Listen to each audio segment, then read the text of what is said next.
Right now at 5 o'clock, late afternoon surprises in Olympia as legislators tackle high-profile issues up against a deadline. 5 p.m. is the deadline to pass bills off of the floor of the House or Senate, or they will be considered dead for the year. Thanks for joining us. I'm Joyce Taylor. I'm Steve. So these two public safety bills, which appear to be dying earlier this afternoon, are expected to survive.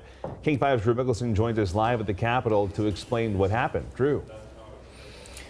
Yeah, Stephen, Joyce, the dust is starting to settle here in Olympia. I think it's fair to use the word wild to describe what happened this afternoon. We're here live in the House because the members are taking a break, but they are about to take up debate on a big bill, a controversial bill that would ban the sale of guns considered assault weapons.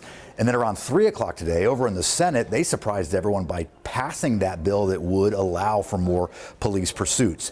Some of the bills that were up against that 5 o'clock deadline were the constitutional amendment to protect abortion rights. That is now dead, as well as a bill that would have prohibited police from being able to pull drivers over for non-moving violations like a broken tail light.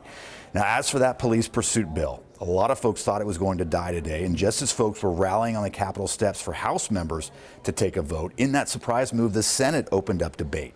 Law enforcement, mayors, and community members have been calling for an end to the restrictions placed on pursuits back in 2021. The family of Immaculate Goldade says their 12-year-old would likely still be alive if police could have pursued and arrested the man accused of stealing the truck that ran her over in 2022. The Senate today passed a bill that gives police the authority to pursue more suspects and at a lower threshold, answering the call for action from Immaculate's family.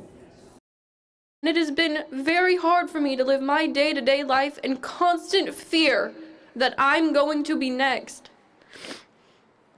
No one should be afraid of normal day-to-day activities like walking to school. No one wants people to be hurt. We want our law enforcement officers to protect the public. We want them to protect everyone in the public. And unfortunately, that has not been the case. Under the current law enforcement officials need evidence before they can pursue someone. This bill would lower that standard to just reasonable suspicion, which is the standard in every other state in the country. This bill is by no means a done deal. It still has to come over here to the House, where it has had a lot of critics.